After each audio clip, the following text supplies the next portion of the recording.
If you think about the concept that you have the ability to build substantial wealth, that also means you have the ability to help others, and that donating money can actually do a lot of good if you're able to identify causes and charities that can really make a difference and have an impact. If you were to donate 1% a year, that would increase your timeline to FI by literally 6 months. That's what the math is. And I don't know very many people who don't even experience that one more year syndrome anyways. So who hits their number exactly and then just quits their job on that date or stops making income on that exact date? Welcome to Catching Up to FI, a podcast on mindset, money, and life for late starters of any age on their journey to financial independence. I'm Bill, and I'm a late starter. I'm Jackie, and I'm also a late starter, and we're your host. We're here to help you on your journey to financial independence, no matter where you're starting. We're going to talk to experts, other late starters, and explore topics related to our mission. Join us as we catch up to FI together.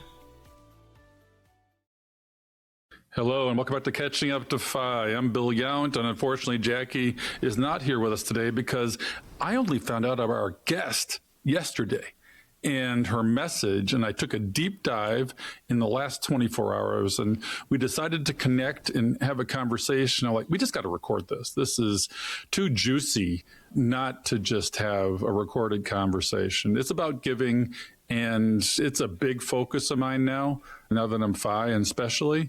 But let me go ahead and just introduce our guest, and we will dive into a really cool conversation about something she's doing that gives us an opportunity in the FI community to have huge, radical impact, data-driven giving. So welcome back to Catching Up to FI. As you always know, I'm Bill Yount, and folks, I'll be honest. Today I feel a little bit like I'm sitting at the kids' table at Thanksgiving. Why? Because our guest today, Rebecca Herbst, didn't just catch up to financial independence. She sprinted past the finish line, did a victory lap, and was probably back home having a nap before most of us even found our running shoes. Rebecca was a high flyer in commercial real estate who hit her FI number at the ripe old age of 32. Can you believe that? 32. While most 32-year-olds are still trying to figure out if they can afford the good avocados, Rebecca was volunteering for a furlough during the early days of the pandemic to kick off her extremely early retirement. But here's where it gets interesting. Instead of just spending her days perfecting her sourdough starter, she ran into an unexpected side effect: guilt. She realized that sitting on a hoarded mountain of cash, while the world was at a moral crossroads, didn't feel as good as she maybe thought it would. This is part of our identity crisis when we cross that threshold into FI. For me too, now. I call it the fog of FI. So she alchemized that sense of duty and founded Yield and Spread, an organization dedicated to helping people like us maximize our charitable impact. Today, she's going to talk to us about the philanthropy pledge, why donor advised funds might be cooler than they sound, and how we can integrate generosity into what I call our life portfolio without feeling like we're just throwing away money into the void. Rebecca, thanks for coming to the show and show us how to radically give during all the chapters of our entire lifetime. Welcome to Catching Up to FI. I am so glad to be here. Yeah, we were destined to meet. You've done some great presentations on Choose FI, recently on the White Coat Investor, on Money with Katie, and at Camp FI that were just so impactful. I was so glad you reached out because, like all these relationships in this community, it was a collision of 6 degrees of separation, and we were bound to meet eventually. And I'm so glad we can talk today about what you've done since you reached FI. I want to step back 10,000, 100,000 feet and talk about what is giving in the largest sense of the word. You spend a lot of time thinking about this, but I think humans are driven to give in a way. And so what is your concept of giving? So when it comes to giving, we have options, right? We can give our hard-earned money. We can give that to causes that we think are important. We can donate our time. We can donate our skills, like you do, right, as a doctor, but also you get paid to do that. So we have the options to donate all three of these things, and they can all be impactful. I have really leaned into this concept of donating money more recently and in my later years because I think that there is value in philanthropy, which has become this sticky, icky word for a whole variety of reasons. But if you think about the concept that you have the ability to build substantial wealth, that also means you have the ability to help others. And that donating money can actually do a lot of good if you're able to identify causes and charities that can really make a difference and have an impact. With that said, if you're a really high skilled worker, say you're a software programmer or you build websites, maybe building a website for a charity that would cost them $10,000 or $15,000 and you do that for free, that might be better than your $100 donation that might go to them. So I think there's all sorts of options. And in the FI world, as we free up time, as we free up money, we should go out and seek those opportunities to really help others and pull on one of those three levers. We start with our kids and we have the earnings, savings, giving jar, and maybe a tax jar. But somehow giving may get educated out of our lives as we go through the educational complex and we become adults and we focus on money in a consumption society. And for me, it seems like it might get lost. But what we don't realize is we're giving all the time. We're giving our time to the work and we get money back for it. We're investing our money in companies and then they're doing what they want to do with it. And it may not be so nice like prison industrial complexes. And we got to think about it in a green sense of the word, who we give our money to as we invest it. But to me, it kind of gets lost for a period of time. Then as we have put our oxygen mask on and we start to feel more comfortable and can breathe and get to FI, all of a sudden the switch flipped for me. I'm like, okay, I can really give now. I can give to my kids. I can give to charities. I can give of my time. There are so many ways I can give of the assets I have beyond money. My time, energy, focus, skills, as you said, it is everywhere. We are surrounded by it. And so giving is like money. It flows all around us and we just have to harvest it, it seems. Yeah, I'm like you, where I didn't necessarily grow up in this environment of generous givers. My parents didn't donate meaningful sums of money. I wasn't surrounded by people that donated meaningful sums of money. And so I really went down that path once I hit FI, once I felt like I had enough. And so I think what you said, put your oxygen mask on before you look to others, is a really important idea. And I think that you and I are both, shall I say, lucky that we are able to hit FI, say to ourselves, I have enough and I have enough to spare. Shouldn't I be able to share this? I do think it's still important, though, to tackle these concepts earlier on, because for some people, and for many people listening to this, if you're hitting FI really late in the game and you've spent 10, 20, 30, 40 years of your life, 50 years of your life never giving a cent, it might feel really hard to part with that money. And so I think giving is a muscle that we need to exercise. And I say this to anyone listening, please don't feel bad if it's not coming naturally to you. If there's friction, if there's fear, where do I give? How do I give? Do I have enough? That it's a skill and a muscle that you have to exercise like anything else, any other uphill habit. Yeah, and we're talking about this more and more because there's a wave of FI and a wave of retirees kind of corresponding to this bull market we've been through in a way, because money has really grown exponentially. And we're all thinking about and reflecting on how not to be hoarders. We don't want to identify with money and die with our highest net worth in life. Hopefully not. And we do need to educate our community and folks that are frugal savers and addicted to that, you know what? We need to spend lavishly, not only on ourselves with intention, because we haven't exercised that spending muscle, but giving is just another form of spending in another arena. And that's why, for example, I got involved in risk parity so I could spend more in retirement, give more in retirement. We have friends that part of their 5% rule is 1% goes to charity. That's just part of the retirement budget. You can budget this in. Now, we're talking to late starters here. And we really need to get our act together and get to a healthy retirement. So we're feeling constrained. We're feeling like, oh, I really can't give money away because I need it for my retirement. But is that really the case?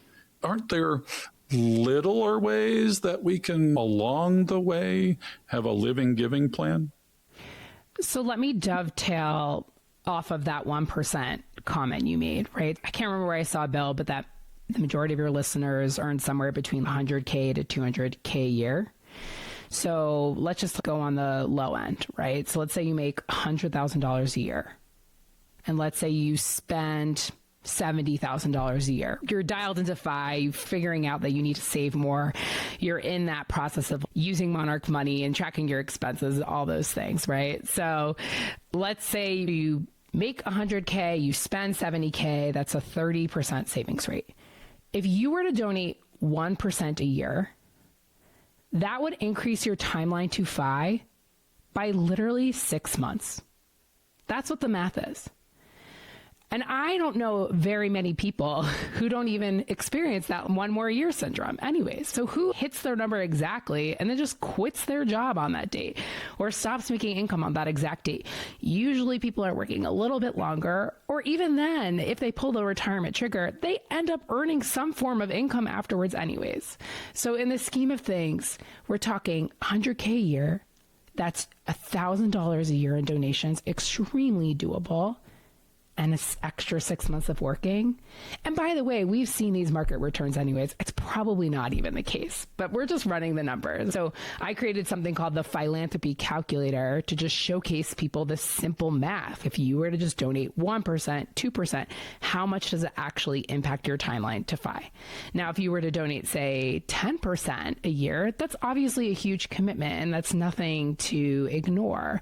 But I think 1%, for anyone earning six figures or even less, this is very doable. We're talking $100 a month or less. Yeah, and the math of this is really cool. And then this compounds for that organization because you're investing in them. And it may have a little bit of an opportunity cost for you on the downside, but it has a huge opportunity cost for them on the upside. There's a story you tell in a Camp FI lecture you gave a year or two ago. And I was very impacted by this. And it pulls at your heartstrings a little bit. And you call it the drowning child dilemma. Can you tell this story for our audience, just because stories do make the world go round? Yeah. So backing up a little bit, I think for most people, there's no single point in time that says, I'm going to be a generous person. It's a building blocks of a few things that probably tug on your heartstrings, as you said. For me, reading the book, The Life You Can Save by Peter Singer, which I think he is one of the most influential philosophers of our time. He argues that it is our moral obligation to give and that we can give and make a difference. And the argument that he makes is this drowning child thought experiment. The idea being, let's say you're walking in a park and you're walking by a pond and you see a child who's swum out, suddenly having a problem and is drowning. You would jump in to save that child, right? I'm assuming, Bill, I see you shaking your head, right? Absolutely. No question. No question. But that's the idea, right? That you would be active about it if you saw that. Now, what if you were on your way to a wedding? You were wearing a suit. You were wearing your best pair of shoes. You still see this same child drowning in the pond. Would you jump in?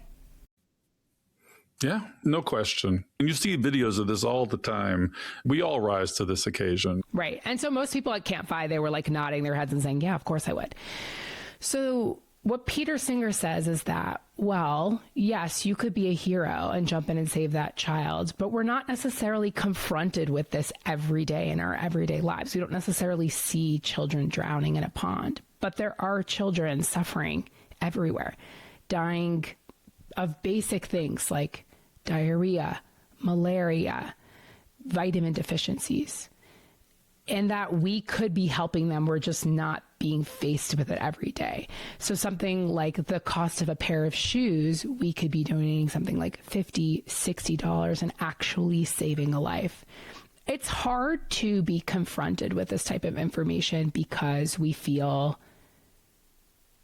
guilt, shame. It's uncomfortable. It's an uncomfortable idea to know that someone's suffering. When I think about the drowning child experiment, though, it almost makes me feel a little opportunistic that I know that I can help people. So when I give away money, it feels good to do so because I know I'm actually making a difference. And the way that I can make a difference is by identifying charities that I believe, and based on the best research we have, that actually can do a lot of good, and that some charities can be 100 times, 200 times, 300 times more effective than others. My sort of take on this is that I think most giving tends to be a good thing, although some charities do not necessarily have a positive impact. I should say that. But most charities do some good. But I really like to think of how can I do the most good with the dollars that I have? Well, that's an interesting question. And you kind of go through answering that because giving, just like growing our money, is an investment. And we all look at, okay, and we analyze, okay, what makes a good investment? And we asked ourselves kind of 10 questions, like David Stein does in his book, Money for the Rest of Us. Okay, what is it? What is the upside, the downside? What is the vehicle? And when we're analyzing an investment, that gives us confidence that we're making the right decision. And we get a lot of friction because just like in the financial services industry, the giving industry, if you want to call it that, is overwhelming. It's an alphabet soup of stuff. How do I navigate it? How do I do it so that my hard-earned life energy that I am transferring, say you want it to be one person or to an organization where you want to know the impact and there's pass-through to the people without a lot of overhead. Take us through your process in analyzing an investment in giving so that people aren't so stymied by it. Let me give you a more concrete example of what I mean by high impact giving or effective giving. This is sort of a classic example. Blindness. Let's say that's a cause area that you care about, Bill. Let's say you have two options. You could either donate your money towards raising and training a seeing eye dog for someone, or you could support cataract surgeries. So the cost of raising and training and deploying a seeing eye dog is about $50,000, give or take. That would really be helpful to someone, right? Someone would be able to transport themselves better, perhaps travel to work, be more social, be more integrated into life. Who doesn't love dogs and who doesn't love dogs that help people? This is overall a good thing to do with your money. Alternatively, you could donate your money to the Fred Hollows Foundation, which performs cataract surgeries in the realm of $50 to $100 per surgery. And that would restore someone's eyesight permanently and allow that person to go back to work, provide for their family. So you could say that if you look at that cost differential, $50,000 versus $50 to $100, that if you were to donate your money towards cataract surgeries, that it would be 500 to 1,000 times more effective use of your money. So this to me is a very, very powerful sentiment. So it's not to say that someone having a seeing eye dog isn't valuable or useful or impactful or not something that you should donate your money to. It's just research-backed evidence that your money could go a lot farther if you were to, say, consider donating to the Fred Hollows Foundation. And it's a decision that you're then making with your head instead of maybe your heart. So because it's so easy, I think, to lean into just giving with your heart, which again isn't necessarily a bad thing, but I do think we should use our brains and our minds. Just like you don't invest with your heart, you should invest with your brain and use real math. There are a lot of organizations that do the work for you, that hire third-party researchers to rigorously evaluate what they're doing, what the impact of they're doing, whether they should continue their operations. Most charities don't want to give up and say, oh, we're not actually having an impact. And so charity aggregators like The Life You Can Save, which I mentioned earlier, was that book by Peter Singer. It's also an organization and a charity aggregator. And so they list about 20 or so charities that they think have really high impact. And they range from all different cause areas like the Fred Hollows Foundation, which I just mentioned, to Educate Girls, to the Helen Keller Foundation, which helps support vitamin deficiency. So there's a whole slew of orgs that they list. There are other aggregators like Giving Green, if you care about the climate and climate friendliness, they have a bunch of organizations there. I think Clean Air Task Force is on there. And Bill, I know you've made donations to them before. There's also Give Well, which is incredibly rigorous. I think right now they only have 4 to 5 organizations on their list. So I kind of lean into these orgs that are doing the work for me and have done the research for me, and then I can evaluate them from there. Because otherwise, if I go into Google and I just say, which charity should I donate to, it's going to be similar to if I were just saying, what stock should I invest in? I'm going to get a whole slew of crap. And so I want to navigate that, and I want really smart people that I trust to help guide me in that right direction. Yeah, because there's so many levels of giving. You got the one-on-one, you got the one to your community, you got the one to your state, your country, and the world. And there's so many levels of this, it can become overwhelming. And then just like a portfolio, you can have a diverse giving asset allocation, because sometimes I feel like I'm dropping some money to the United Way. Well, it seems like a drop in the bucket of an ocean, and I don't know where it's going. The best to me is I have a friend who started a foundation, started a charity, say to cut hair and clean up the homeless in the community. I get to see the difference in my own community, and that is just so emotionally impactful. And then there are different levels of it. And you talk about this with regards to clean water. You ask a great question with a few answers, and you ask the audience to kind of come up with, okay, which one do you think may have the biggest impact, both mathematically and then emotionally? Because like with any investment, you said math and emotion. And here, emotion, unlike mathematical investing, it works really well at some level where it's dysfunctional in the math of growing your money. Take me through some of the values. Put this into action with me as to how you've incorporated this into your family's values and process with giving.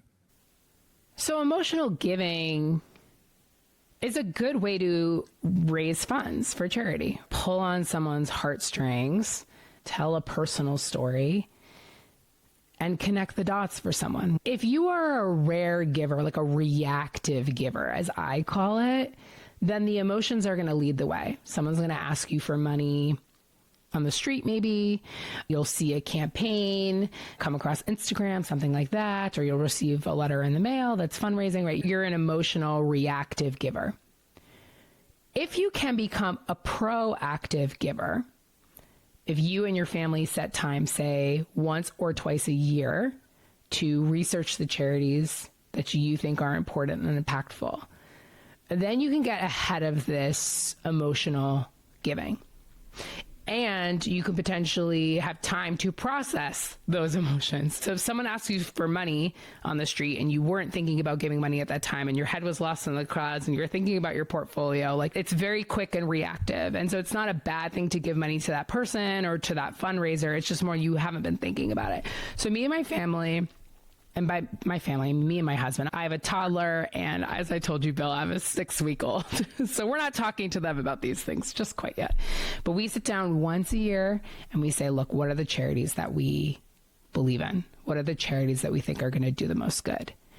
And then throughout the year, every month, we donate regularly to that charity. Now, I'm a fan of making donations throughout the year because it's consistent. It's a consistent giving habit. And I look at my expenses once a month. I sell some of my assets once a month in line with the 4% rule. I look at my dividends once a quarter. And there's these structures, these financial habits that I have in place. Giving is now just a part of that. So I'm donating every single month. It's consistent and regular. And so therefore it's proactive, and I'm not as fueled by the emotions. But of course I'm emotional about this. I care about making a difference, and I care about people suffering. What I like to say to others who are navigating this head versus heart space is there's 3 buckets, I think, for giving. First bucket is to your family and to your loved ones. You have aging parents, you have children, maybe really close personal people that you're taking care of. That's bucket number 1.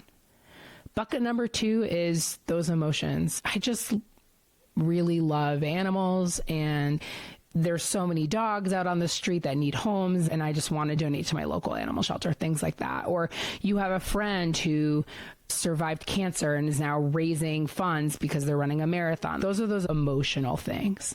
And then the third is impact. Choose charities that you know, without a doubt, are going to have a positive impact on this world.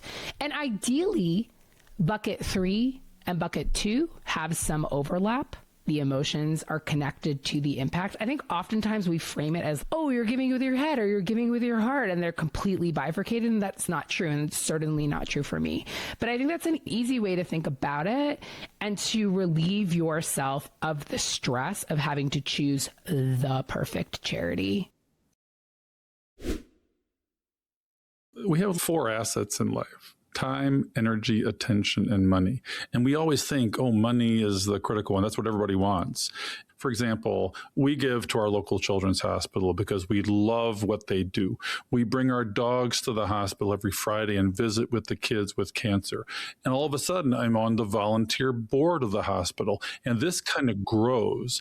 And what I would encourage people to do, too, is if you're going to give of your money and it's local to your community, for example, give of your time too, and give of your experience, your skills, your leadership, and people will follow you because giving is social. We're social creatures. Giving is a social thing. Can you tell us about what you think about giving as a social thing? Because we're not siloed in our giving. And when I see somebody that's researched charities and they're personally involved, and I see the stories of what's going on and the impact that it's had, both my head and my heart are aligned. My time is aligned. And when you align all these things, I think it just helps you live a very full life that comes from the inside out.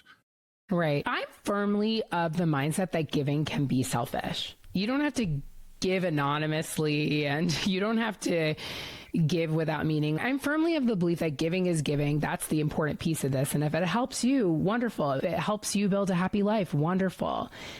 I have come to the same mindset of I tend to give my time and my skills outside of yield and spread locally. For example, I spent the past 4 years volunteering with my local adaptive ski team. So the idea being like, I want to volunteer my time in a way that brings me immense joy, that I'm surrounded by people I like, that I'm doing an activity that I love, which is outdoor snow sports.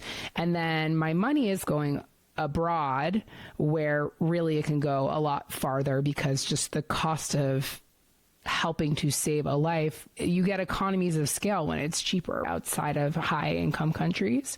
So again, my money's going far, but my help is staying close. And what happens then with those time and skills that I'm devoting is I've really built a community. So in the previous city that I lived in, Ogden, most of my friends and most of the people that I met when I moved there with my husband were because of this adaptive ski community. And then that developed into all these things like helping the board of directors, volunteering and helping with their website. And then you make and meet other connections from there. So to your point, being able to volunteer your time and say, go to your local hospital and meet people in your community, or sitting on the board of directors for an organization, which would be perfect, by the way, for your community. Like you're transitioning into this new phase of life. Perhaps you have all these skills you've developed over decades. Can you then bring it to a nonprofit board? And then think about those connections that you might make from there, those business relationships, new skills you might learn. Again, looping it back, I don't think that there's anything wrong with giving so that you get back, as long as you take this diversified approach. I don't think that could be the only reason, but I think it's a great benefit of it. Yeah, as my friend Frank says, there are 4 things you can do with money once you're FI, and that really bring value, not only to you, but your world. And it is spending on experiences.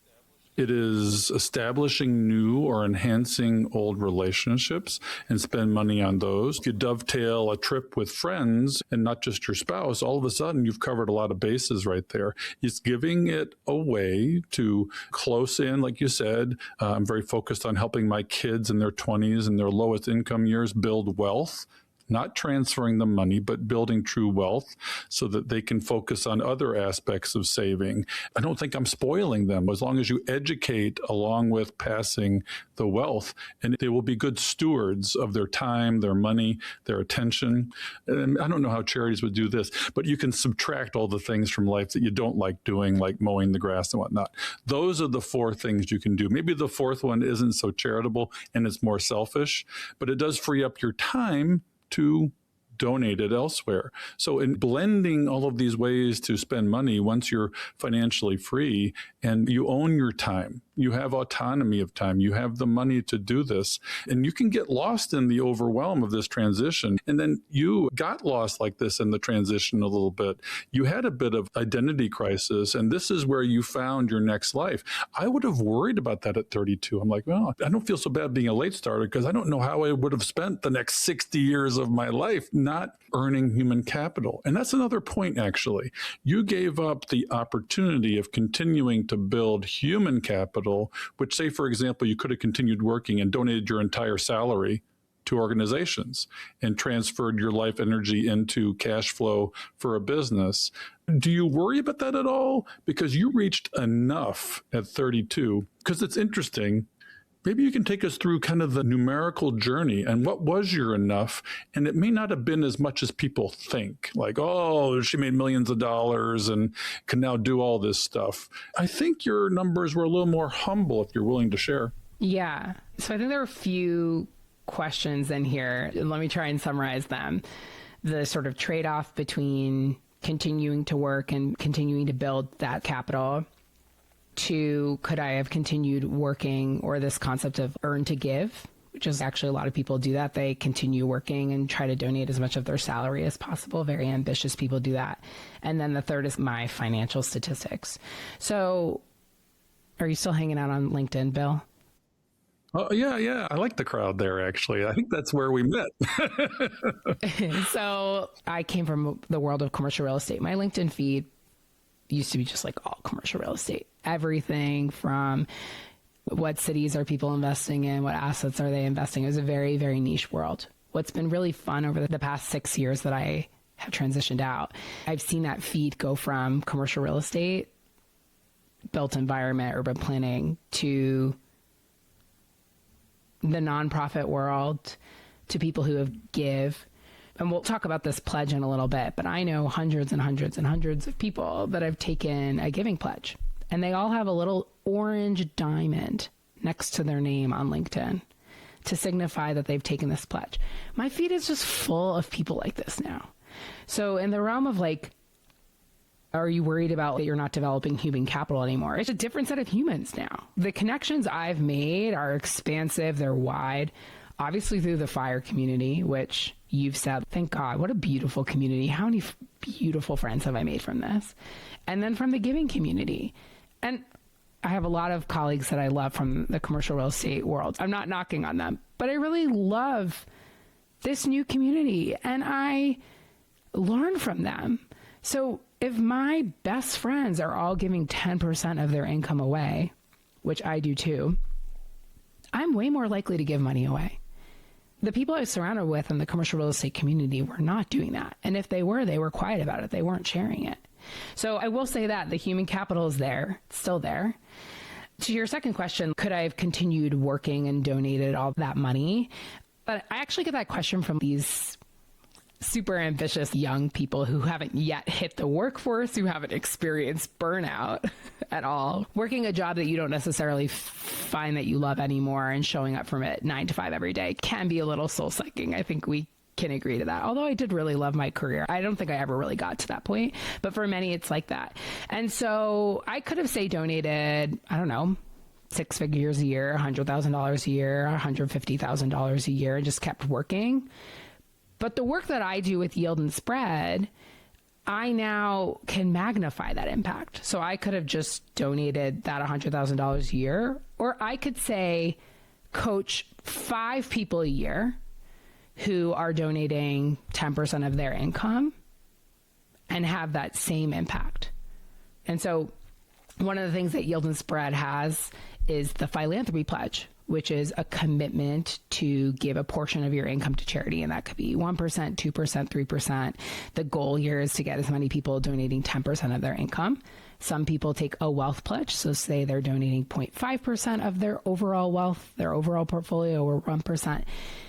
I just launched it last year. So far, 50 people have taken the pledge.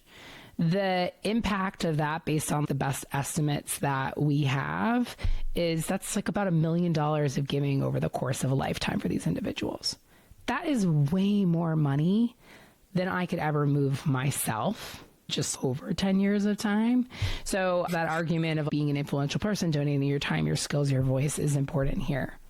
Yeah, people are inspired by numbers. Jackie shares her real numbers, and people think that I need to have millions upon millions of dollars to do this. Is that what you had, or did you exit the workforce with whatever it was, and then that was still a huge importance to you? Yeah. So at the time, earlier on in this journey, gosh, the FI community has changed so much. So I'm going to try to weave in a couple of stories here. But 6-7 years ago, the idea of slow FI and coast FI and barista FI were just kind of circulating. They were more amorphous. People were not actually running their numbers in that way. It was still very much like race to early retirement. I was very much in that category of 30-somethings trying to earn a lot of money and racing there.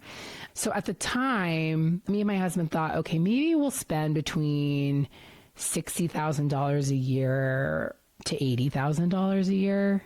And so we probably need a portfolio of around $2 million, right? Based on the classic 4% rule. So that's where our heads were at. We were living in Boston, which was a very high cost of living market, but we wanted to move to the mountains. Sorry, people that are from the mountains, and we keep moving and taking all your resources. But we were ski bums and we really wanted to be outdoors. And so we were looking at 6 cities. And we really thought our FI number would be impacted by the cost of a house in each of these cities. And the range of price of the houses were really large. So we could move to Ogden, Utah, and maybe spend $300,000 on a home, or we can maybe move to Lake Tahoe and spend $1.5 million on a home. By the way, this was like pre-COVID, so all these numbers are different now, but that's what we were looking at the time. So we looked at this FI portfolio and said, okay, how much would we lop out from this portfolio if we were to buy a house all cash? And so if we decided to move to a low cost of living city, we would be FI already. But if we wanted to move to a higher cost of living city, we would need to work longer. And so we then learned about these ideas about coast FI. Bill, should I give a little overview of that, or do you want to give an overview of that? We've talked about it before, but basically the way I sort of translate it is you get to half your FI number and then you let the market work for you in the last doubling time. So yeah, work till you get to half. And then honestly, if you just let it run within 8 to 10 years, you'll be FI if you've calculated your FI number in reverse. So you choose to live life and live like you're retired and spend what you earn and stop saving.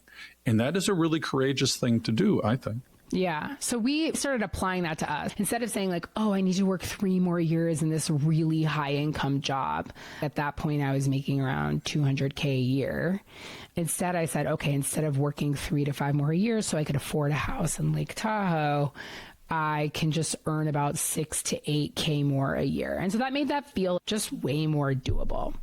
We've since moved to Salt Lake, but we ended up moving to a low cost of living city that we ended up being fully FI anyways. But that coast FI decision helped us make that choice. So again, just to recap, I think our conversation around what was my enough was really being these relatively young people thinking we'd spend between $60,000 and $80,000 a year, and then that we'd have enough money to be able to buy a home in cash outright, which was the case in Ogden. It was about $330,000, which we bought our house for. And I don't know if your audience is thinking, is this lean FI? Is this fat FI? It's probably really relative to who you are as a person, what you want to spend.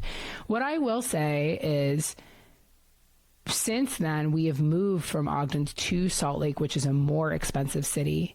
And we actually recently were in a really tricky situation where it was 3 weeks away before delivering our second baby. We were renting a house and our landlord said, we're going to sell it. And I was like, what? This wasn't the plan. So we ended up buying the house that we rented, currently live in, and we bought it in all cash. I'm sharing this for the first time, by the way, on this podcast. We had to take out a margin loan to be able to do it. But we went from a $330,000 house to a $700,000 house. And we're just making it work. And the reason why we feel like we can make it work is because I know that we don't need to have hit this fully fine number, that we could earn some income again if it doesn't work out. One of us could work, one of us can stay back with the kids. We have just found that we've been so thoughtful about spending money that it almost feels ridiculous that we would run out of money. And so that's emboldened us to make these bigger decisions. I think most people don't execute on their FI plan and then buy a house that's double the price later on, or think that you could do all these things. But I'm here to tell you that once you have been retired for 6-7 years and you've been withdrawing safely from your portfolio and you have been spending your dividends and interest successfully and being thoughtful with your money, I will tell you the world is your oyster.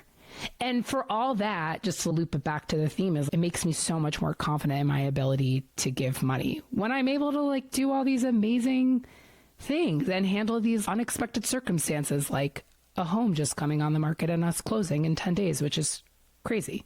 Yeah, you're not just locked into the 4% rule, and you make adjustments along the way because life happens and things happen just like it did to you, and you still make it work as long as you have your priorities and your values straight. And I'm sure giving still stayed up there through all this, and you didn't sacrifice that in order to do it. Although it could be a buffer in the short term if they, okay, I just can't do this year what I did last year, but I'll get back in action. Let's talk a little bit about the mechanisms, because there's really cool ways that you can do this, say tax advantaged, that isn't just like giving cash or giving on your credit card. Take us through some of the levels of what people can do to maximize the throughput of the money where Uncle Sam doesn't get a cut. So when you donate to charities, subject to what the charity accepts, you need to ensure that your charity accepts different forms of donations. But money speaking, you can donate cash, which can be in the form of a check, straight up cash, or your credit card. You can donate appreciated securities, or you can donate from your donor advised fund. Those are the three main ways we're going to donate. Obviously, you can donate a car and other things, but I won't get into that. So in the world of cash, there's those three things. You obviously have an opportunity to get a tax deduction. So one of the things that I think is misled is we get all these notifications from charity, or we get all this marketing emails and envelopes from charities that say, make your tax deductible donation today, which kind of leads people to believe that whatever they donate, they're going to get a tax deduction, which isn't necessarily true. You need to hit a certain threshold in donations in order to get that deduction. And so this ends up being the most sticky, challenging, how are we giving, why are we giving?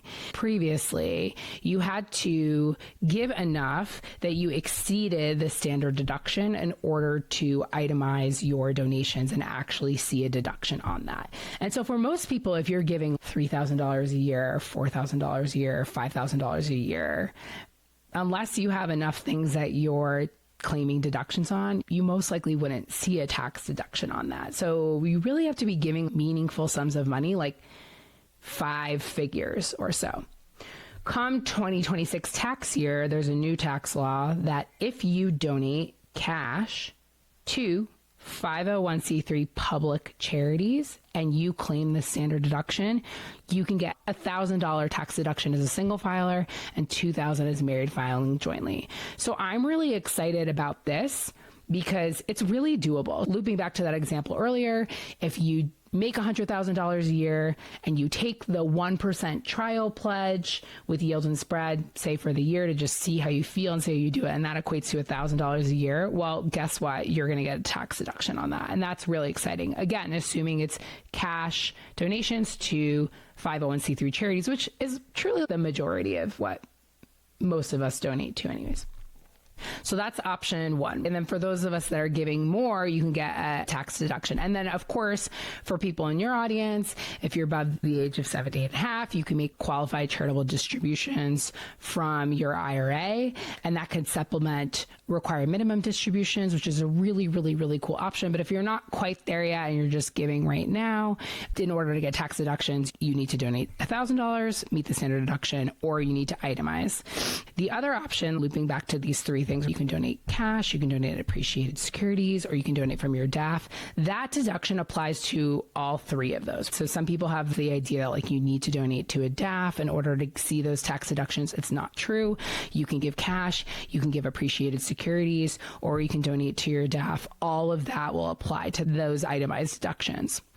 The other extra perk that you can get with the appreciated securities is if you donate them, if you were to say sell them, you would see a capital gains tax on them. So let's say you have a stock that you bought for $100. It's now increased to $400. If you were to just sell that and donate cash to charity, you would get a capital gains tax on that $300 gain. If you donate that stock directly to charity, that total $400 value would go to that charity and you would see no capital gains tax on that. So I'm a huge fan of donating appreciated securities. I'm even a bigger fan of donating appreciated securities if you say receive an inheritance and you're receiving a bunch of assets that you have that you don't love or believe in, like an advocate for climate change and you receive a bunch of oil and gas stock and you're not into that. That's something that you could donate and then the charity can liquidate it and use it for the purposes that they want to. I'm a huge fan of being able to donate appreciated securities in that way. Alternatively, you can also move those assets into your DAF and then change to whatever investments you want. That's such the beauty of the DAF too, is you move money in there and then you can change investments because you don't face capital gains tax there. Just to summarize, you can see tax deductions with this new 2026 rule that's allowing you to do an above the line deduction, or if you donated enough that you can itemize your deductions, or you could avoid capital gains tax on your appreciated securities. Yeah, let's flesh that out a little bit because we did a whole episode on donor advised funds with Adam Nash. I would refer people back to that one so they can really dig into what is it, what are all the advantages. But there's some things that Daffy does that are really unique to this space, which used to be for high-income individuals to get tax advantage stuff, but they democratized it for everybody. It's accessible to everyone at any income level.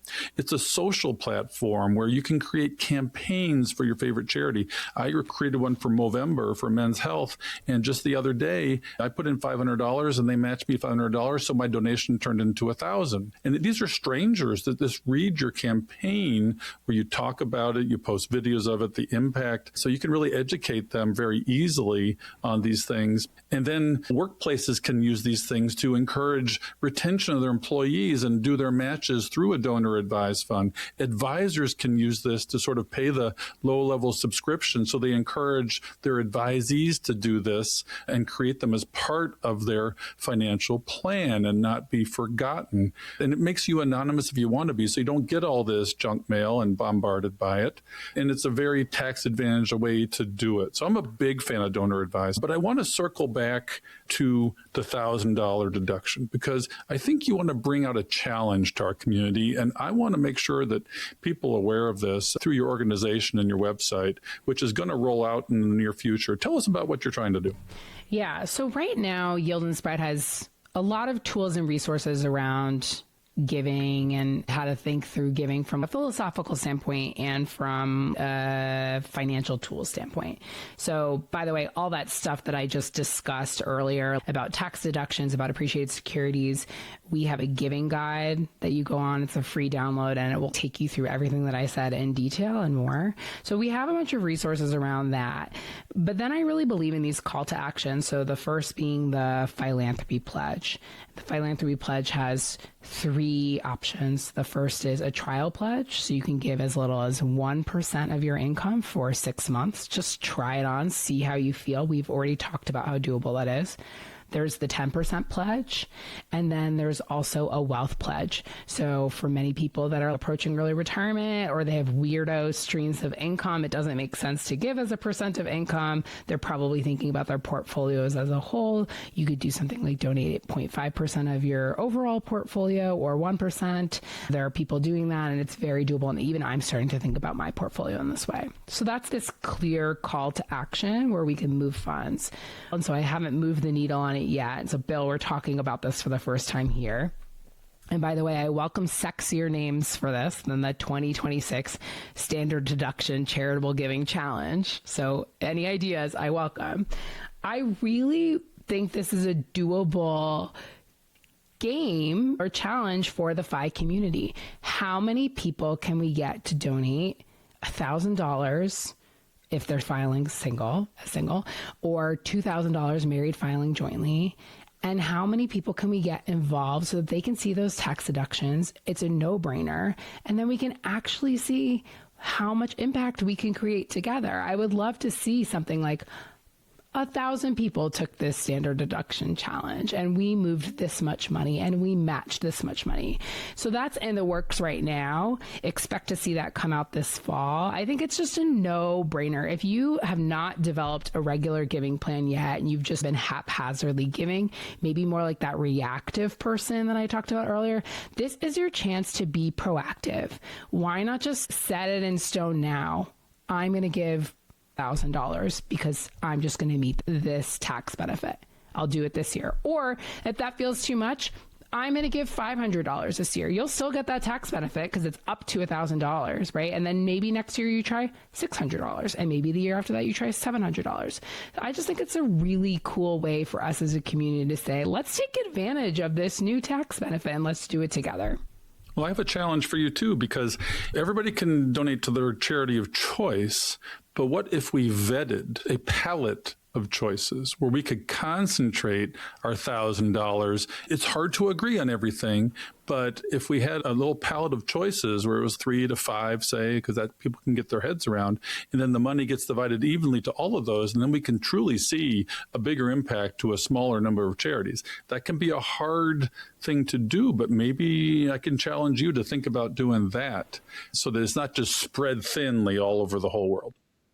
Yeah, and I think we could even level up. You talked about this on the podcast where you're meeting with the Daffy CEO. What if you consider your donation as a match? So you offer to match to a certain charity, and then you're sort of amplifying that impact. So I think that there's a lot of ways that we can promote effectiveness here. And I'm excited to dive in deep and collaborate with some individuals who have had incredible success with this.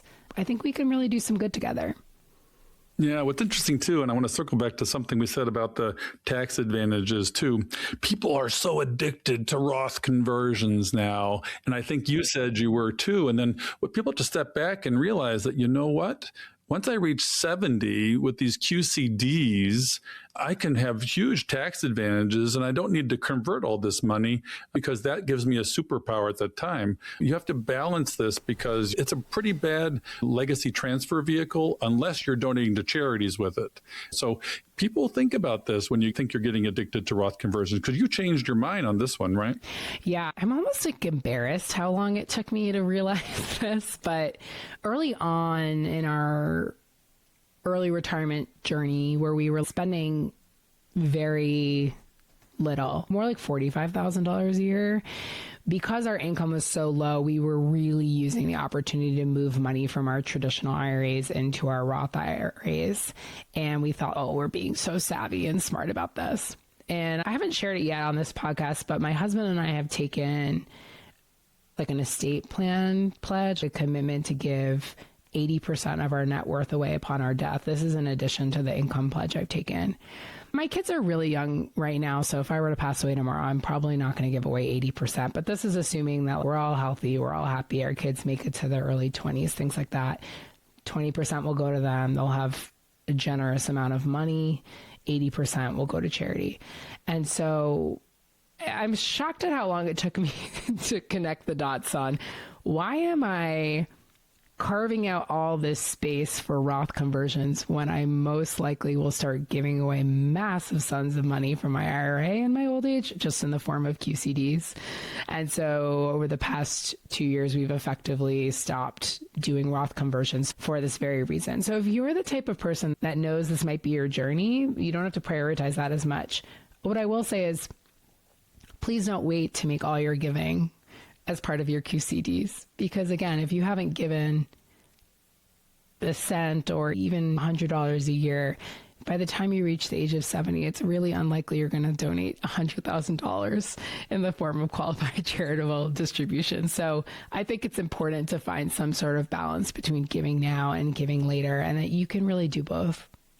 Yeah, I completely agree, because what I've learned in life is you really got to start with the end in mind. You've got to reverse engineer this and say, you know what, where do I want to end up and how do I work backwards from there? Like an engineer would, stress test that. A portion of this will go to charity, and I commend you for doing the 80%. We can all be Warren Buffett in a way, because they've got their giving pledges at the billionaire level, but we can do this at our own levels. And I know another friend of ours, Julia Myers, who's all about without generational wisdom, generational wealth is wasted. That's her thing. So we got to transfer the good stewardship of money knowledge before we transfer the money. And she and her family do the 10%, I think, and their kids are going to get 50% of their wealth at their passing. And the kids are in a trust going to have to give away in their own way. They'll get the choice, but they're required to give it away, which I think is pretty cool. Yeah. Shout out to Julia. I know that you did an episode with her pretty recently. I met her in person. She's lovely. Great episode. Listeners, go back and listen to that episode with Julia.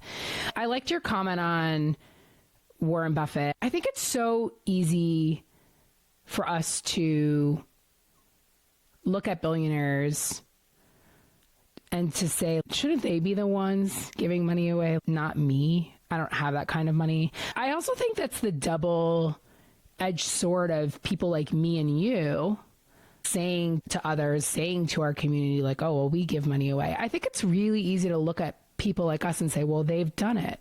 They're FI or they're near FI and they feel like they have enough. And so, of course, they should give money away, but I'm not there yet. And so I think that's the challenge of leading by example. Bill, which you've done, is incredibly important. But the other side of it, it's easy to digest that and say, like, well, it should be them, not me. Bill Gates promised he's going to give away 99% of his wealth by 2045. So his foundation has spent over $100 billion. They're planning on donating another $200 billion in the next 20 years. There's 20 million people in the personal finance subreddit. If each of those people donated $9,000, $10,000 just once, it would be the equivalent of what Bill Gates has done. Or maybe just looking at another way is each of those people just donated $500 over the next 20 years. They'll be able to do collectively together what Bill Gates has done. So we can really make a difference together as a community.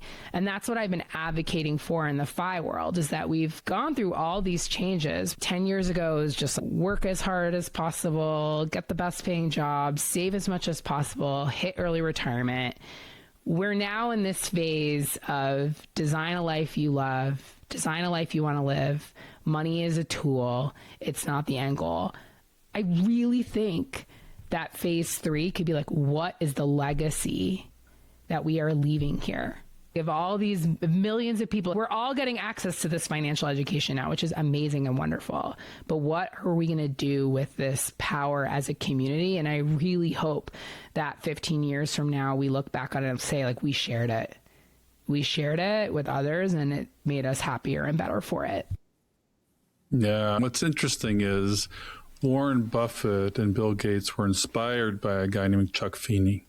I learned about Chuck Feeney from Frank Vasquez, and people, I would encourage you to read his biography and not necessarily Snowball by Warren Buffett, because he gave away $8 billion or something. But true wealth is quiet and humble, just like true giving is kind of quiet and humble too. And Chuck Feeney is a hero, but you don't know his name. You know Warren Buffett's name. So it's really interesting that you can do this and make a huge impact. And you don't have to have your name on a building. That's kind of like the false idol of fame, power, and fortune. I encourage people to do it. It's okay to say it was you, but just be humble about it. Be an example. Be a mentor for your kids, for your community. And like you say, collectively, that's impressive math. Collectively, look what we can do. So yes, I would heed you to look into this, folks. There is a call to action here, collectively and personally, and you can do this at any level with any of your assets. What I think Rebecca's doing here is just incredible. It is the message we need to get out there, because we talk so much about accumulation and savings and getting to FI. And it's really nice to see us migrate into this bridge between the first chapter, what we call our hero's journey, into this second chapter. And Richard Rohr is the guy that wrote this book, Falling Upwards. And the second chapter is so robust. George Kinder calls it the aloha level of wealth in his 7 stages of money maturity. And a lot of people get stuck in the hero's journey. And what I want to tell people is, you know what? It's not about the money and the reason you want to get there. The math is unequivocal, and it's not the finish line. It's the start line, as Fritz Gilbert says. It's really the beginning. It's where you want to get so that you get to enjoy the golden age of life. My brain is exploding with all this stuff, and my heart is exploding because the opportunity to be so creative like you've been with this. Take me through, because there's so many levels to your website. And one thing I want to point out here, folks, and we talked about this before, she is not reimbursed $1 for all these efforts. This is truly an expression of gratitude and generosity. And you have a coaching program, for example. Tell me about that. Yeah, so there's a few different offerings. The first is a Learn to Invest course. So many people who learn about FIRE just being so excited, like, I found the answer. I want to just share it. And so many others. I built this Learn to Invest course and decided, like, hey, I'm going to donate all proceeds to charity. So 6-hour course, all proceeds go to charity. I kind of moved on from there and said, okay, I can donate proceeds from Yield and Spread and make a difference that way. But what if I could directly communicate with people and help people and talk about their financial plans for giving? And so I shifted a little bit more to this coaching program. And so I specifically meet with people that tend to be more like DIY investors into the concept of FI and just finding their way into giving. And they have questions like personal finance stuff, technical questions too, like, do I have enough? How much should I donate? Where should I donate? And so this coaching program is specifically targeting generous people within the FI community. In addition to that, we have the Philanthropy Pledge, which I've talked to you about already. And those are the main core functions. On my website, you can also find a bunch of free resources, including that Philanthropy calculator, which I talked about to you guys earlier, which is you can understand the impact to your FI timeline if you were to donate, say, 1% or 2% or 3%. And just to see the math about how it will impact you. And there's also a bunch of other awesome resources on there, like the Giving Guide, which I mentioned earlier. So those are the different levels. And the idea is really to be able to measure impact from all those. So how much money are we donating from the Learn to Invest course? How many people are we helping through the coaching program? And then how much money are we moving as a community through the Philanthropy Pledge? I'm really proud of these efforts, and also it's evolving over time. And I generally will steer Yield and Spread in the direction of A, where can I have the most impact? And B, how can I have the most fun? I love the coaching program because I just get to meet the most beautiful people who have real everyday problems, but just with the thread of giving underneath it. And so I just try to strike that balance between impact and being around people that I enjoy and care about. Yeah, I mean, you hit so many buttons with this on how to spend money in retirement. And I see true synergy between you and Julia with her generational wisdom. She creates family constitutions, and a subset of that would be a giving constitution. And I can see a conference with you and Julia and all of us givers where we get together and learn all about giving. Well, let's take it to that level, because you don't hear about that in the conferences we go to, really. You go to Economy, you go to Bolgahez, you go all these places, and very rarely do you hear about the giving piece. or have a workshop on it, because there's so many elements to this. Your website is a huge resource. People, go to Yield and Spread.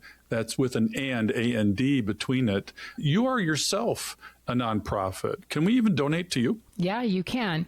I typically encourage people to donate to a certain set of charities, like the ones on the Life You Can Save, which I love, but I will warmly welcome donations to Yield and Spread as well. Again, we have very, very, very low costs. We just cover those, like our website and anything's associated with that and any sort of tools that we use. But then after that, I'm donating all those proceeds to charity myself. So lean operation and feeling really good about it, where we're headed.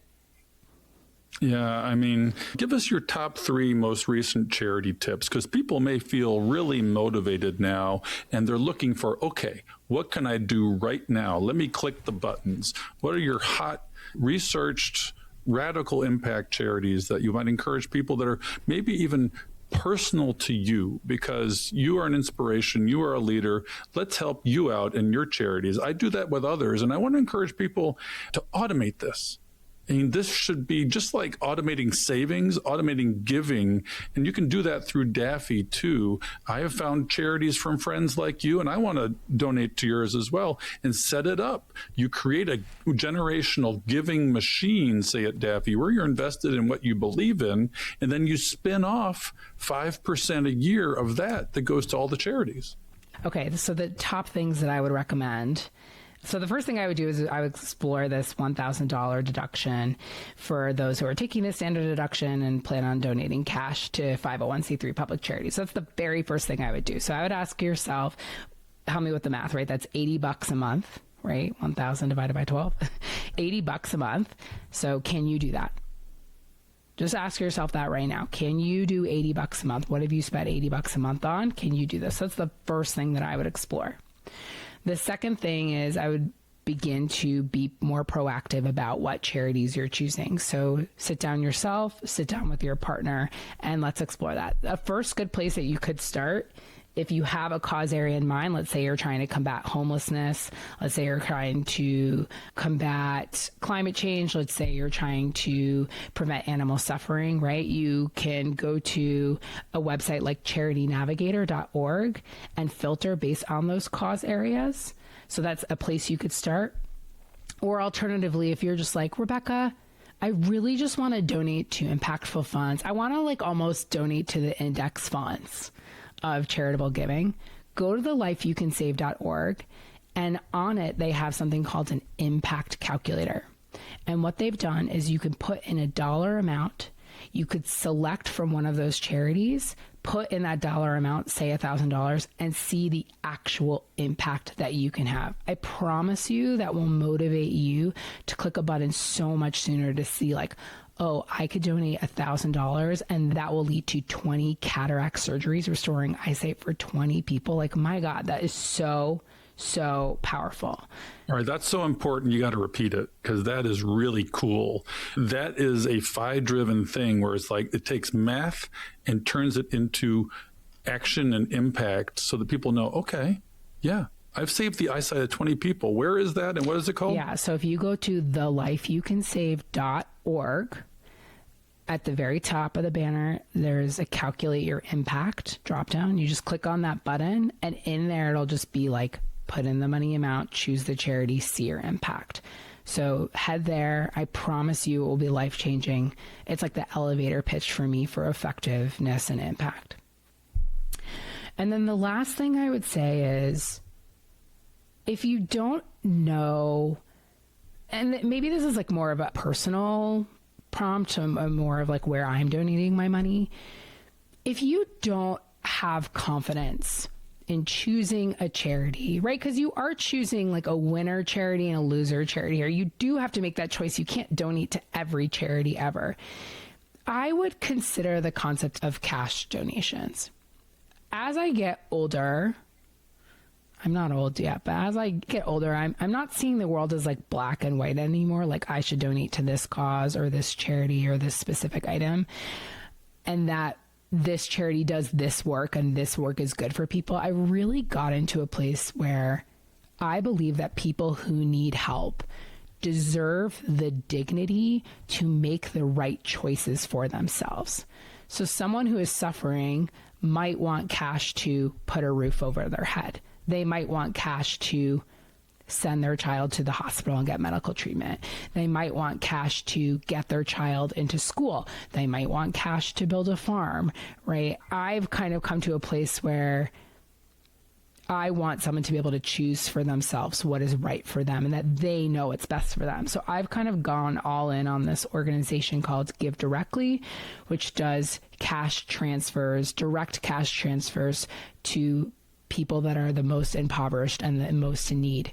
And 88% of all funds that go to Give Directly make their way directly to people. I'm just such a big fan of that organization.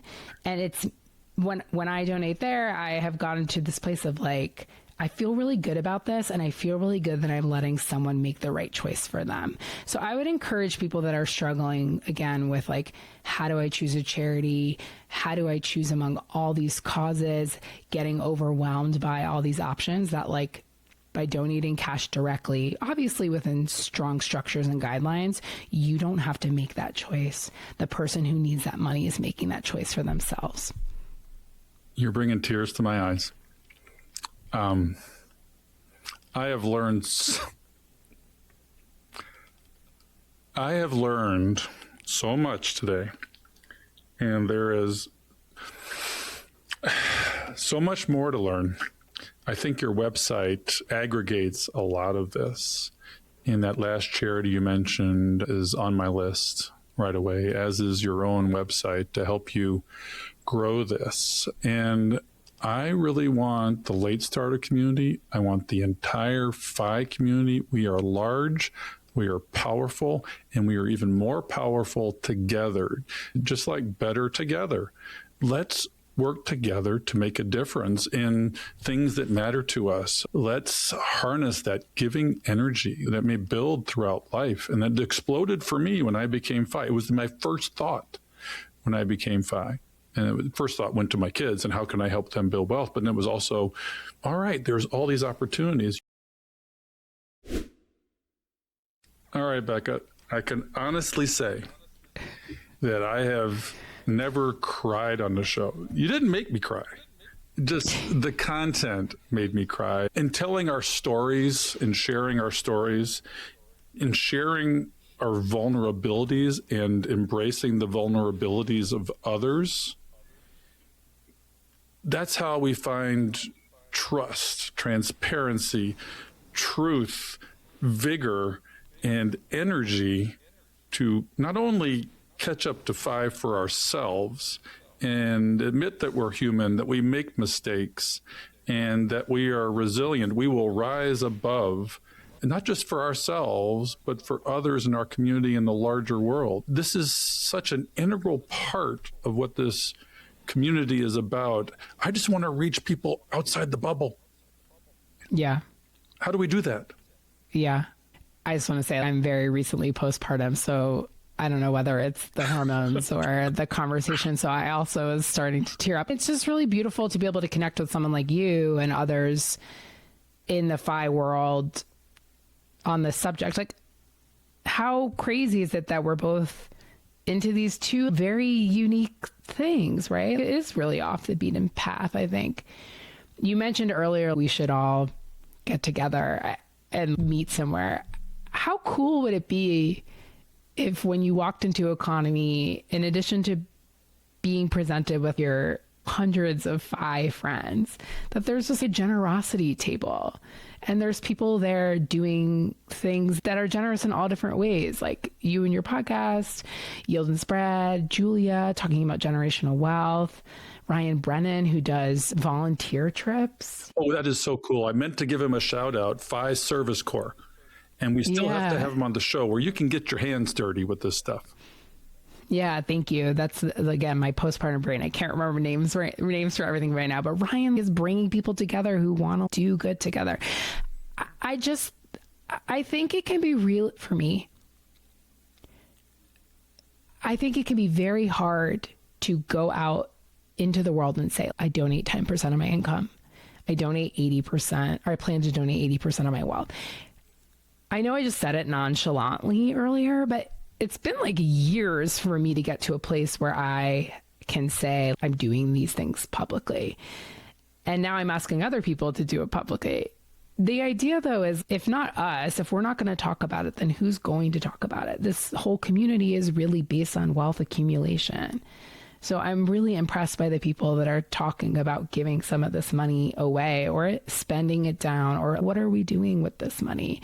And so it takes a lot of bravery, I think, to go out there and say, I'm doing this thing and I want to do good. And I hope, and I say this in the most vulnerable way, I don't want this to come across as a humble brag. That's not the goal here. The goal is to just create a norm, like a cultural norm within our community, that it's okay to not just hoard money.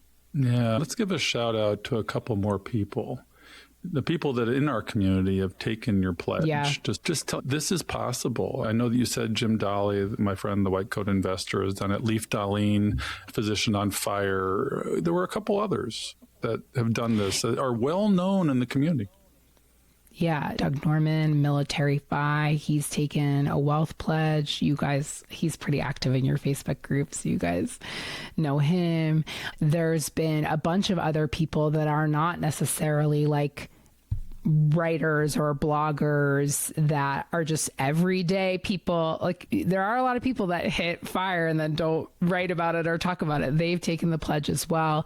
And then there's a bunch of people that give super generously, like Frank Vasquez, your good friend. He gives enormous amounts of money away. He talks about the Father McKenna Center on his podcast. I know you've, of course, had Vicki Robin on your podcast as well. She's so influential in this space too. She's very into giving back and leading into her community. Mr. Money Mustache talks about donating 6 figures on his blog as well. So there's a lot of people that have made it to FI, that are on the path to FI, that have taken the pledge or giving like big lump sums of money along the way. So I think that there's a lot of examples to draw from. What I haven't done yet, what I'd like to do is highlight these stories a little bit more, because I think people are giving to charities, like certain charities that we can learn about from, but they're also giving in like really unique ways. Like Doug, for example, donates all proceeds from his book sales. Like, what a cool way to think about donations, right? Whereas other people are like donating continuously from their DAF. Other people are, like you mentioned earlier, like earning to give. So they're still working, but they're donating money from that part-time job they're doing because they no longer need it. And so I think learning all those ways of giving that make sense for your lifestyle could be really cool. And I would love to begin to highlight those stories. And as we get more pledge takers, like share those outwards. Yeah. Yeah. There's a conference here just on giving, because like you said, we focus on accumulation. We focus on the numbers and the math. And there's some math to giving, but once again, the 80% is the motivation, and you've taught us how to do it. There I am. Bill Yount is at a loss for words. Jackie won't believe it. Oh, all right. There's lots of work here. I've got hopefully 30 years to go and collaborating with people. I was just at a conference called the Plutus Impact Summit. And for the first time in my life, everybody thinks, oh yeah, you're a doc, he's not afraid of anything. I was scared to death of giving a speech. And I went through a speakers forum for a month and had to distill down what I wanted to say into 5 slides in 5 minutes. And that was a really interesting exercise, because one thing I've learned, in addition to exiting into FI and into this second chapter, not only is giving a big issue, and you can do a podcast in one-to-many, but what I'm finding is speaking in public, face-to-face with people, in that more intimate human, non-AI connection generates action. I mean, you see people, and the thing I did my speech on was like, okay, here we go. Savings rates are a powerful lever for late starters, and we got to get to 30 to 60%. Okay, take out your phones right now. Let's log into your retirement accounts and bump up our savings rate together 2%. You talk about 1%, 2%. I'm talking about that too to late starters, about bump up your savings rate, but let's bump up our giving rate. It's really not that different. It's a powerful way to avoid those 5 regrets of the dying that we talk about from Bronnie Ware. And I love these call to actions, right? That's the whole idea behind the pledge. Is I was just talking about giving. And then people are like, that's cool. That's interesting. And I couldn't really capture the impact of that work. I recently, I guess it's October. I have no wherewithal, no idea of what the time frame is, but I went to FinCon and I decided to wear a shirt that said, I took the 10% pledge, and ask me about that. And I met a lot of people who were donating money regularly and often. Had I not been wearing that shirt, I wouldn't have had those conversations at all. Well, look at the shirt I'm wearing today. Yeah, impact. Yeah, that's the Plutus impact. I love it. So I thought it was gimmicky and a little lame, but I ended up sparking all these conversations. And I really have just been thinking about what are these call to actions? As you said, pull out your phones right now, do this. So that's why I love the impact calculator. What is these elevator pitches of convincing someone or just moving them one step closer to thinking about charitable giving in the scheme of their financial plans? Well, I could see, do you do any public speaking other than Campfire?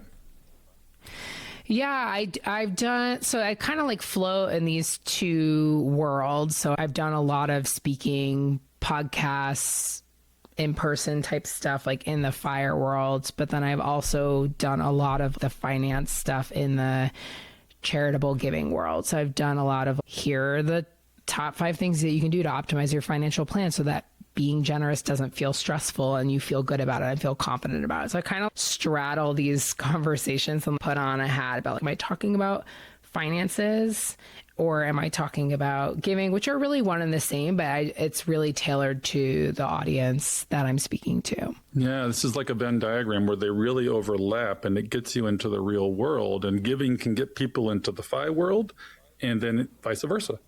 Being in the FIRE world can get you into the giving world, and there's a lot of synergy there. I completely agree.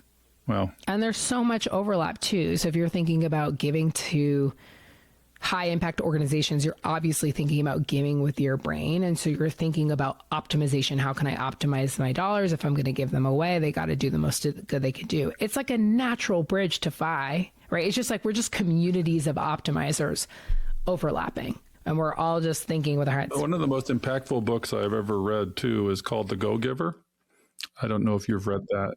I haven't, but I've heard you talk about on your podcast, and it's on my list. It's actually in business schools because it has been proven, the data shows that if you give first, you will receive more, and the givers are wealthier than the takers.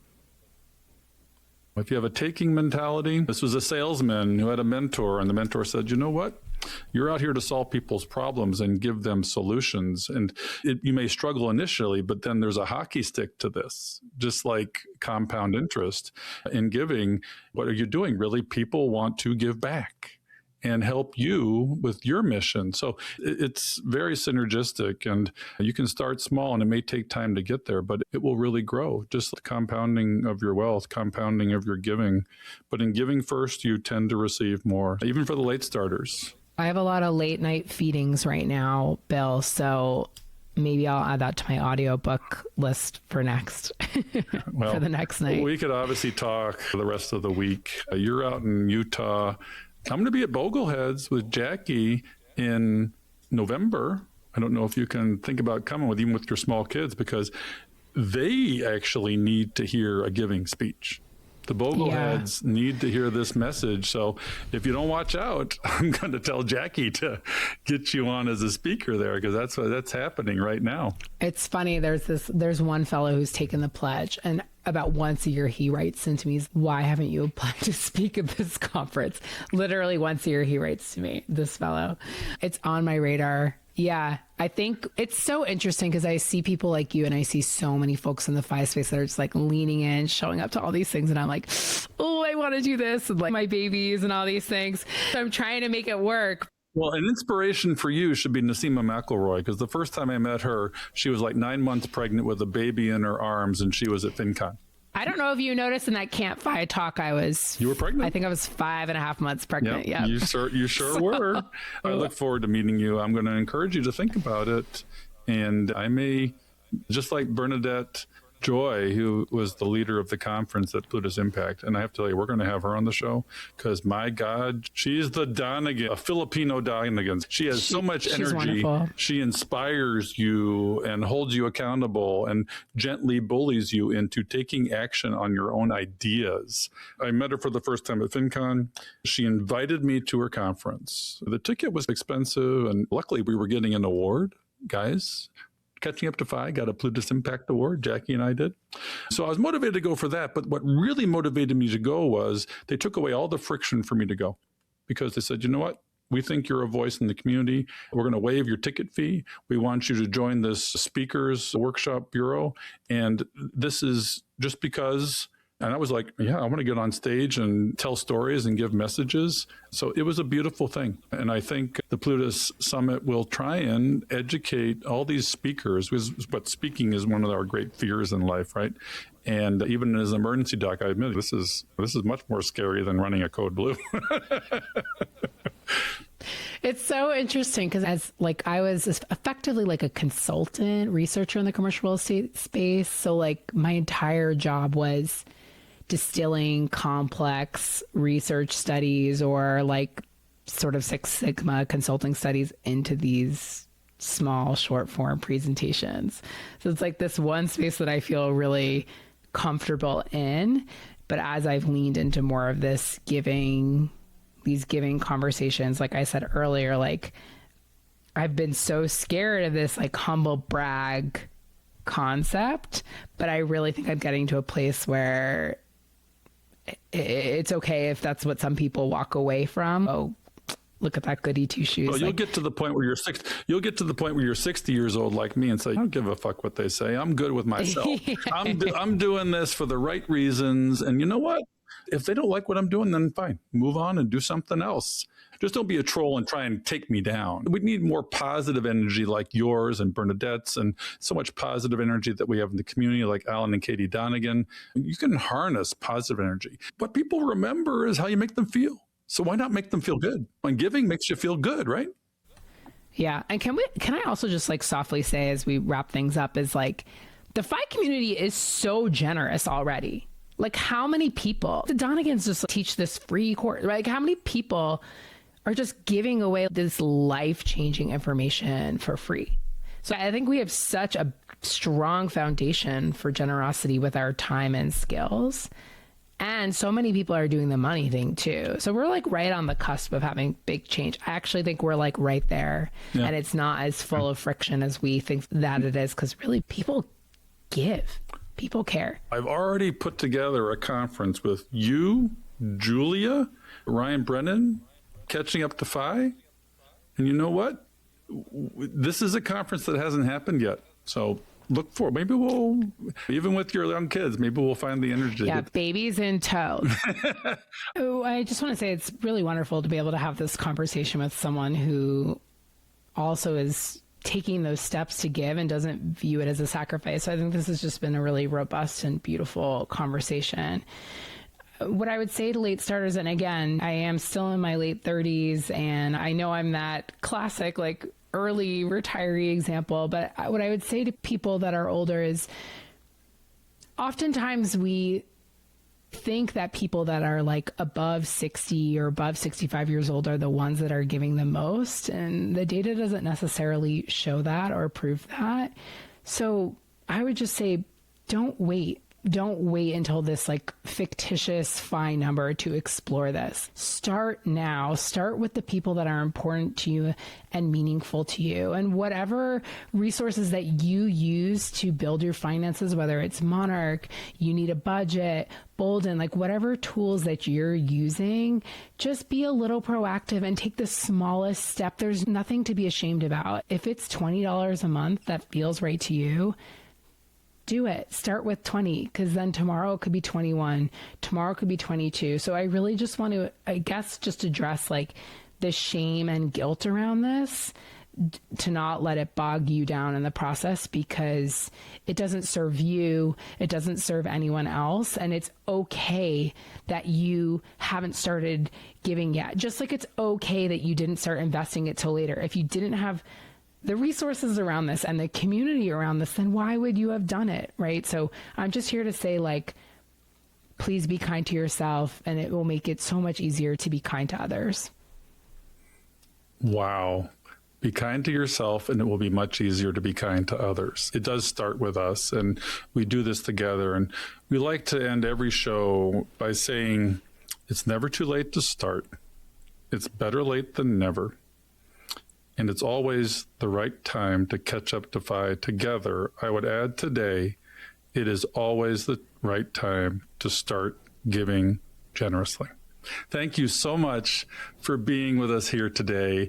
I am yet again inspired to take action and make change. And I would encourage people to get on their computers and click a few buttons and make a little difference today. Just like I encourage people to bump up their savings rate 1% today. Well, bump up your giving rate too. It is a part of life, and we're in it together. Rebecca, I can't wait to meet you in person. I can't believe I just bumped into you online yesterday on LinkedIn and just rushed to be inspired to find out more. And this conversation has been wonderful. Thank you for joining me today on Catching Up to FI. Thanks, Bill. So, Bill, as you know, we cannot do this show without our amazing staff and the people that help us put this on. Our editor is Fritz Brazard. We love them, and they keep us going. Yeah, Jackie, I mean, this show wouldn't have the quality it has without our folks, our peeps. And we'd also like to give you a few calls to action for the show. We love our community, and we hope you love us back. If you would like to support the show and our mission to help late starters, you can do that at Buy Me a Coffee, which is a platform that allows you to make a donation. The link is in the show notes and on the website. Check out the show notes for resources mentioned in today's show. Also, head on over to our website at catchinguptofi.com and check out our vetted resources, partners, and affiliates for discounts and their services, because we love sharing great deals. Please share the show with others and head on over to our Facebook community to help us grow. If you prefer video, head on over to YouTube and watch the show there. We hope you've enjoyed this episode of Catching Up to FI. We would appreciate it if you could also leave us a 5-star review to help our message reach others. And while we are financial educators that love to teach, remember that our content is for general education and information purposes only. We are not providing financial, legal, or tax advice. Always do your own research or consult a professional before making important decisions. So, Jackie, we'll see our audience next time on Catching Up to FI. Cheers.